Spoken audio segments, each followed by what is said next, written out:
한덕수 전 국무총리가 작년 12월 3일에 비상계엄 당시에 박안수 계엄사령관의 포고령을 우리가 보고 다들 기함했지 않습니까? 네. 뭐 전공기들 처단한다 포함되어 있는. 근데 그 포고령을 사전에 확인하는 장면이 CCTV에 찍힌 것으로 확인됐다는 뉴스토마토의 단독 기사가 계엄 발표되기 전에 나왔습니다. 네, 계엄 발표되기 전에 CCTV입니다. 근데 그 다음에 쭉 이제 헌법재판소나 국회에서 한덕수 전 국무총리는 계엄 선포 당일날 대통령실에서 계엄과 관련된 문건을 보거나 받은 기억이 없다. 네. 지속적으로 이렇게 얘기를 했어요. 그러니까 이것은 만약에 이게 사실로 끝까지 확인된다면 거짓말이 확실한 것이고 거짓말의 이유가 무엇인지에 대해서 이제 계속해서 논의가 필요한 그런 상황인데 마침 또 오늘 한덕수 전 총리가 김문수 후보의 지지를 한 거죠? 지지하는 김문수 페이스북 후보를 지지하는 것 같은 페이스북 메시지. 자기는 전혀 아무 일도 하지 않겠다더니 자기는 선거에서 전혀 이제 그런 거 하지 않겠다, 선거 일 하지 않겠다라더니 급한 거죠. 네. 예, 김문수 후보가 당선이 돼야지만 이 사건이 좀 덮이니까 그렇게 저는 그렇게 해석합니다. 한덕수 김영현 전 국방부 장관이 이런 얘기를 했어요. 국무회의 대통령이 오기 전에 총리에게 계엄 얘기했다. 예. 그랬죠. 네네. 김영현 전 국방부 장관 얘기는 이거는 충분히 이거 다 상의된 거다라고 얘기했고 이거 국무회의 맞다. 어쨌든 뭐 형식을 떠나서 다 상의가 됐고 막 이런 얘기를 했는데 미친 사람인 줄 알았거든요. 그 당시만 해도. 네. 혼자서 막 저런 발언을 할 때 혼자서 미쳤구나라고 했고 다 모른다 그랬고. 다 모른다고 했으니까요. 어느 정도 한 사람이 미쳤지 여러 사람이 단체로 미치진 않았을 거라고 생각을 했는데 이제 와서 보니까 김용현 말이 맞는 거예요. 자기 혼자 죽지 않겠다라는 네. 제일 솔직하고 시원시원하고 그런 거죠. 호방하게 얘기를 했는데 알고서 왜 이러세요? 근데 이 뉴스토마토 기사는 매우 중요한 것 같아요. 네. 저게 사실이라면 모든 게 다 해소가 돼요. 우리의 의문이. 네. 왜 한덕수라는 인물이 헌법재판관들을 임명하지 않았지? 맞아. 말이 안 되는 거잖아. 불쌍했어요. 네가 되게 뭔데 섬뜩한 거예요. 왜 임명을 안 하지? 6명이면 아무것도 할 수 없는 상황이지 않습니까? 그때 엄청나게 분노하고 그것 때문에 탄핵을 시켰던 거잖아요. 다시 그리고 한번. 다들 그때 민주당 국회의원들도 이 사람 공무원이기 때문에 할 거다 그냥 그랬어요. 아마 할 거다 다 네네. 그랬어요. 근데 안 해버렸어. 근데 또 다시 최상목도 마찬가지입니다만 3명을 다 하는 게 아니라 2명만 해요. 그러니까 제가 볼 땐 이 두 사람은 끊임없이 압박을 받았거나 아니면 본인이 범죄가 있는 거예요. 그러니까 우리가 그때 그랬어요. 내란 행위에 본인이 동조한 증거들을 서로 가지고 있으면 공범자이기 때문에 공범자들 같은 경우는 서로를 감싸줄 수밖에 없는 상황입니다. 근데 한덕수와 최상목의 행위는 우리가 그때는 사실관계를 몰랐으니까 왜 저런 행동을 벌이고 있는 거지? 이렇게 버리면 니들도 내란에 동조한 사람 아니야라는 얘기를 들을 ком에도 불구하고 저런 행위를 한 것 때문에 저것들은 뭐지라고 하는 저것들이라는 표현을 써드려 저 사람들은 뭐지라고 하는 생각을 하게 됐던 건데 지금 어젠가요? 그 한덕수, 최상목, 이상민 3명에 대해서 출국금지가 된 걸 출국금지를 할 정도라면 명확한 증거를 확보했다는 것이고 오늘 뉴스토마토 얘기에 의하면 계엄 이전에 한덕수 총리가 계엄 사실을 인지했다라는 것. 그렇다면 계엄 이후에 성공했다면 아마 권력을 향유했을 거고 그렇죠. 실패했다면 공범자로서 계속 이 사실을 축소하는 것에 동조할 수밖에 없고 그 행위를 같이 할 수밖에 없는 상황이어서 저는 이제 우리의 퍼즐이 서서히 맞춰지고 가고 있다 이런 생각이 들어요. 그러니까 관련 인물들에 대한 수사가 진전되지 않았던 것, 특히 이제 내란 관련 수사가 진전되지 않았던 것은 관련자들의 진술이 다 엇갈렸기 때문이에요. 그리고 뚜렷한 증거가 없었습니다.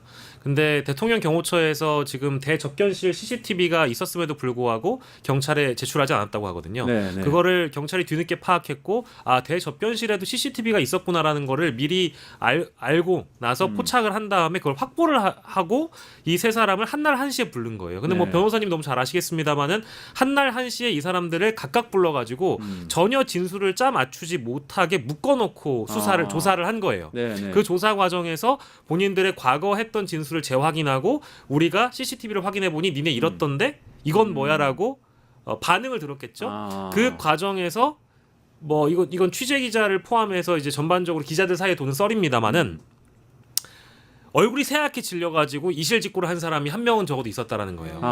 근데 그 한 명이라는 게 최상목의 가능성이 매우 높다라는 설이 있습니다. 왜냐하면 박근혜 국정농단 당시의 조사 과정에 가장 협력을 잘해서 그랬죠. 처벌받지 않았던 사람이 한 명이 바로 최상목이었거든요. 맞아요. 그때 근데- 윤석열 씨하고 인연이 그렇죠. 생긴 거잖아요. 그렇죠. 근데 이번 과정에서도 역시 위기에 봉착하고 나서 내가 여러 검경 조사 과정에서 진술했던 내용과 다른 배치된 CCTV가 있었다라는 내용을 듣자마자 술술 불었던 사람이 한 명이 있다. 그 한 명이 최상목이 아니겠느냐라는 설이 기자들 사이에 돌고 있는 것이고요.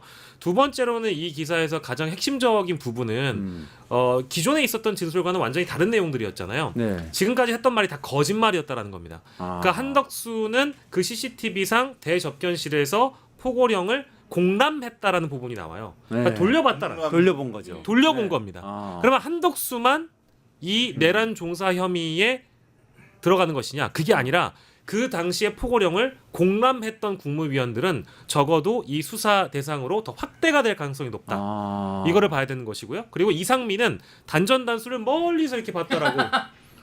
그렇게 얘기했죠. 멀리서 있는. 갑자기 멀리 몽골아이가 됐다는 거 아니에요? 근데 그게 아니라 단전단수 외에 또 다른 지시들을 받았다라는 정황이 담겨 있는 장면이 네. 그 CCTV에 나와 있다라는 겁니다. CCTV에 소리는 오고 안 되지만 그렇죠. 소리는 없지만. 뭔가 문건을 네. 받고 검토하고 지시를 받는 장면들이 보였다는 그렇죠. 거죠. 그러니까 이제 기존에 단전단수 한 장, 네. 이거는 뭐 여기 한 장, 한 장 계속 주는 거야 계속. 쿠폰도 아니고 네. 말이에요. 단전단수 한 장 이거. 그리고 최상목도 가로로 3번 접었다고 했잖아요. 네네네. 이게 다 거짓말의 가능성이 높은 영상이라고 하니 요 3명 말고도 또 다른 플러스 알파로 수사가 진전될 가능성이 높다. 이제 여기까지 우리가 봐야 아까 그럼 최상목은 이렇게 보고 있었을게. 맞아. 걸렸을 거예요. 접었어야 되는데 이게. 아니 접고 보지 않고 누군가한테 줬었어야 돼요. 그러니까요. 그런데 맞아, 그게 맞아. 아니었던 그게 거야. 아니지. 이렇게 먹겠죠. 이렇게. 아니요, CCTV는 이렇게 이렇게 CCTV 이렇게 는 보고 이렇게 있으면 거지. 야 정확히 얘기해. 이거 다 나왔는데 그러니까 아씨 나왔냐? CCTV 있었어? 네. 이렇게 됐다는 아니 단전단수도 단전단수 뭐 이게 문건 한 장이 아니라 정말 이상민한테는 시킬 일이 많잖아요. 네. 한 장, 두 장, 계속 나오는 거야. 아찔하네. 왜냐면 그 이외 지시들이 담긴 그게 정황이 나왔으니까요. 사실상 그럼 그게 여러 가지 퍼즐이 풀리네요. 한덕수 전 총리가 헌법재판소에 나와서 윤석열 씨 있는 자리에서 막 국무회의에는 사실상 흠결이 있었다고 생각합니다라고 말할 때 많은 사람들이 저 사람이 갑자기 왜 저렇게 말하지라고 궁금해했는데 사실은 그 자리가 국무회의를 겸한 사전 모의 자리였을 수가 있는 거잖아요. 그렇죠. 지금. 그러니까 여기 지금 기사에 나온 보도에 따르면 오후 6시부터 12월 3일 오후 6시부터 12월 4일 다음 날까지 CCTV의 내용이 다 있다는 거거든요. 대접견실이나 뭐 복도나 이런 것까지 같이 지금 포함이 되어 있습니다. 근데 한덕수는 오후 8시에 대통령한테 연락을 받고 불이 나게 들어갔다라고 그렇죠. 얘기를 하고 있어요. 네. 뭐 이상민도 뭐 지역에 있다가 불이 나게 왔다 이런 식인데 그거 자체가 거짓말의 가능성이 높은 거죠. 그러네요. 6시, 그러니까 8시 연락을 받았다는 게 거짓말이고 계엄 선포 이전에 이미 대통령실에 와 있었고 그 CCTV에 다 국무위원들 만약에 와 있었다 한다면 이제 퍼즐들이 맞춰지는 거고요. 그리고 이게 우리 하나 놓치고 있는 게 아까 대통령 경호처에서 이 CCTV를 경찰에 먼저 내놓지 않았다고 했잖아요. 그렇죠. 네네네. 여기에서 이제 유심하게 봐야 되는 것이 최근에 김봉식 경찰청장과 윤석열의 비화폰에서 삭제가 됐다는 맞아요. 그 네. 서버 삭제를 통해서 일방적으로 그 기록을 없앴다라는 원격 보도가 삭제. 나왔었잖아요. 네. 그게 김봉식 경찰청장이 헌재에 나와서 했던 얘기를 들어보면 윤석열의 가정사라는 표현이 등장합니다. 네. 맞아. 그때 개인적인. 그게 뭔지 근데 궁금했어. 그 지울 수 있는 권한이 김성훈한테 있잖아요. 그 김성훈 차장. 김성훈은 누구에게 또 지시를 받았을까? 요걸 하나 맞춰봐야 되는데 이 얘기를 언급하는 이유가 대통령 경호처가 직접 나서서 증거를 인멸 시도했거나 증거를 수사기관에 제출하지 않았다라는 부분입니다.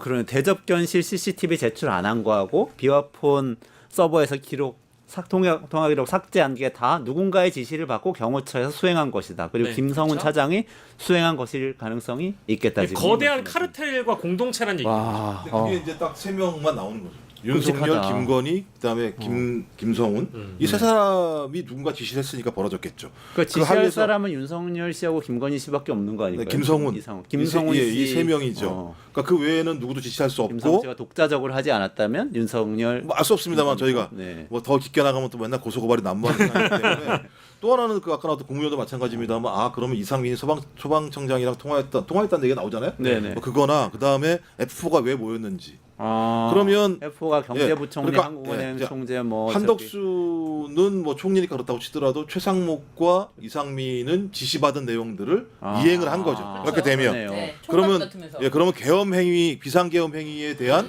공동 정범 같은 개념으로 이랬다라고 하는 부분들이 퍼즐이 맞춰질 수 그럼 있죠. 이복형 금감원장이나 이창용 한국은행 총재는 국무위원 멤버가 아니니까 그렇죠. 그들에게 지시를 하달한 것일 수도 있겠네요. 예, 그래서 정황으로 지금 봐서. 얘기가 나오는 게 뭐냐면 돈 구하려고 간 거 아니냐 이런 얘기가 나오는 거죠. 네. 그러니까 계엄 이후에 돈을 구해야 되는데 12월 달이니까 예비비는 거의 없는 상황이니까 네. 예비비 이외 것들을 가지고 어떤 계엄 체제 하에서의 돈을 만들어야 된다 이런 얘기가 나오는 거죠.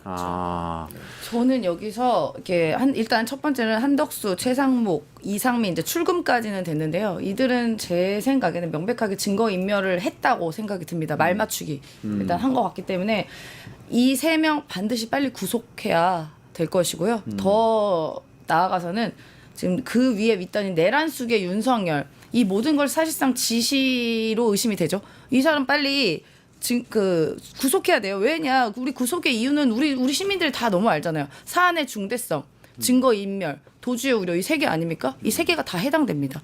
도주의 우려가 없다고 생각하지 않았으면 좋겠는 게요. 사실상 윤석열이 체포가 안 됐던 것도 사실 도주한 겁니다. 네. 경호처라는 사병을 이용해서 자기가 그 성안에 갇힌 것도 전 도주의 우려가 있다고 생각하고요. 한덕수, 최상무, 이삼 이 네 명 싸그리 다 빨리 구속해서 이 말 맞추기 더 이상 이제 뭐 증거 뭐 다 가져가고 해서 모르겠습니다만 일단 빠른 시기 안에 해야 될 거라고 보고요. 이게 하나 좀 거시적으로 살펴보면 이들은 이제 계엄이 성공했을 때랑 실패했을 때를 다 아마 계획을 했던 것 같아요. 그러니까 이 엄청나게 큰 계획 안에 우리는 그 안에 모르게 들어가 있었던 것 생각이 드니까 끔찍합니다. 그러니까 계엄이 성공하지 않았을 경우 바로 딱 모여서 넌 이거 했고 이거 하고 지시 하달 딱 한 다음에 컨텐츠로시 플랜까지 만들었겠죠. A, B, C 이거 한대요. A, B, C. 그래서 나온 게 한덕수. 다음은 최상모. 행위들이 다 보면 연결이 짝짝짝 되잖아요. 이젠 직위원까지 연결하다 보면요. 그리고 또 하나 이걸 놓치는 부분이 약간 있는데 저는 이걸 끊임없이 주장을 했습니다만 이 계엄이라는 엄청난 일을 하면 정말 정권의 목숨과 실제로 물리적인 목숨도 날아갈 수 있는 상황인데요. 그럼 가장 가까이 있는 사람들이 몰랐을까요? 그러면은 저는 이 F4가 아니라 그 포김을 주목해야 된다는 얘기를 처음부터 했습니다. 포김.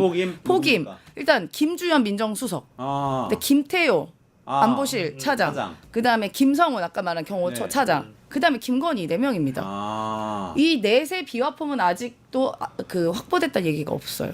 왜 다 김씨야? 네, 그 포김. 김종옥 5김. 그래서 이 넷은 지금 이 내란 상황에서 이른바 한덕수, 최상모, 이상민 뒤에 가려져서 안 보이는데요. 어떻게 보면 더 깊숙이 관여될 수 있다. 플러스 한 명 추경호. 알파로. 예. 그러니까 통화 기록도 나왔죠. 네, 집권 윤석열. 여당의 원내대표가 이걸 과연 몰랐을까요? 그날 이발도 했다던데. 그러니까. 네. 그러니까 이거 지금 방금 이제 소장님이 말씀해 주셔가지고 이 기사를 보고 되게 소름 돋았던 게요. 네. 한덕수 대선 후보였잖아요. 그러니까요. 그래서 한덕수를 강제로 후보 교체해가지고 김문수 내리고 한덕수 꽂으려고 했던 것이 국민의힘이잖아요. 네. 그렇죠. 국민의힘은 한덕수가 이런 상황이었던 거를 과연 몰랐을까요? 이런 상황에 놓여 있다라는 건 아마 뭐 아무튼 국민의힘 고위 관계자들이나 지도부 정도는 뭐 귀동냥으로 들어서 인식할 수도 있고 왜 이렇게까지 한덕수를 누군가 꽂으려고 하는 거야? 뭐 이유가 있지 않겠어? 이 정도의 의구심은 상식적으로 들지 않았을까요? 그렇죠. 근데 그럼에도 불구하고 누군가의 오더로 인해서 한덕수를 강제 단일화 시도를 하려고 했다? 후보 교체를 하려고 했다? 배경이 뭐겠습니까? 결국 국민의힘은 내란 세력에 동조하는 내란 정당이었다라는 게 저는 답이라고 보거든요. 책임이 있다. 국민의힘이 책임 있는 응답을 해줬으면 좋겠습니다. 그리고 아까 잠깐 말씀하셨지만 그런저런 과정을 거쳐서 사실은 진짜로 윤석열 씨가 복귀하는 것을 꿈꾸고 있었을 수 있는 거잖아요. 근데 저도 이제 초기부터 무슨 얘기냐면 두 개 라인이 작동한 것 같다. 하나가 저기 윤석열, 김용현 라인, 또 하나가 김건희, 노상원 라인. 전 이 두 라인이 작동한 것 같다고 생각을 했었고요. 그 이유 중에 하나는 뭐냐면 제가 이제 확인은 못한 건데 김용현 그 관사 있지 않습니까? 네. 그 김용현 관사에 김건희가 거기를 가끔 들렸다는 거예요. 또 들릴 이유가 뭐가 있겠어요? 이거 확인을 해봐야 됩니다만. 근데 김용현과 노상원이 거기서 계속 예를 들면 계엄 문제를 다뤘다는 얘기가 나오잖아요. 네. 그래서 이 두 라인이 작동한 것 같다라는 생각이 또 말씀하신 것처럼 그 외에 이제 주변에 사람들이 있겠죠. 왜냐하면 김건희의 사람들이 있을 것이고 윤석열의 사람들이 있을 것이고 그럼 그 사람들과 플러스해서 12월 4일 모임이 되게 주목되는 거죠. 그러니까 이상민, 김주현, 그 다음에 법제처장하고 법무부 장관. 이 사람들은 법률적인 검토를 했을 건데 법률적인 검토만 했을까? 그리고 왜 그 CCTV와 관련해서 그 자리에 윤석열이 있었을까 없었을까 이런 문제부터 시작을 해서 네. 12월 4일부터 12월 6일 7일까지는 지속적으로 말씀하신 제2의 내란 네. 또는 내란을 숨기려고 하는 행위 그다음에 내란이 실패했을 때 어떤 프로세스로 이 문제를 갖다가 최소화시킬 것인가에 대한 부분 이런 부분들이 다 점검됐다고 볼 수밖에 없는 상황이기 때문에 저는 지금은 제가 볼 때 그냥 내란의 일단 정도가 좀 드러났다라는 생각이 네. 들고 네. 저는 6월 3일 이후가 되면 저는 경찰도 상당히 큰 의도를 갖고 이거 갖다가 공개했다고 생각해요. 네. 저는 네. 그래서 이 지금 말씀하신 네. 것을 잠깐 이어서 봤다면 이 내란이라는 범죄 종료 시점이 언제인지에 따라서 아. 이 모든 자들이 다 공동 정범으로 아. 다 묶일 수가 있거든요. 아, 네, 그렇기 그러네요. 때문에 이 내란이라는 범죄 종료 시점을 정확하게 파악하는 것이 이 수사 특검이 해야 할 1단계다라는 아. 말씀드리겠습니다. 알겠습니다. 오늘 김종욱 특보님, 신유진 변호사님, 임세은 대변인님, 입에 잘 안 붙어요. 소장님, 대변인님, 네. 박영식 에디터님, 고맙습니다. 뉴스토마토 대선 특집 내란 끝장 쇼. 뉴스토마토에서 6.3 대통령 선거의 개표 공개 방송에 구독자 여러분을 초대합니다. 내란 속의 윤석열의 파면으로 헌정 사상 최초의 6월 장미 대선이 펼쳐지는 가운데 과연 21대 대통령은 누가 될 것인가? 역사적인 순간에 뉴스토마토의 알찬 뉴스 콘텐츠와 풍성한 즐길거리를 모두 모아 준비했습니다. 6월 3일 오후 6시 이 토마토 빌딩 지하 1층 토마토홀에서 펼쳐지는 역사적인 순간. 뉴스토마토 대선 특집 내란 끝장 쇼. 여러분의 많은 관심과 참여 바랍니다.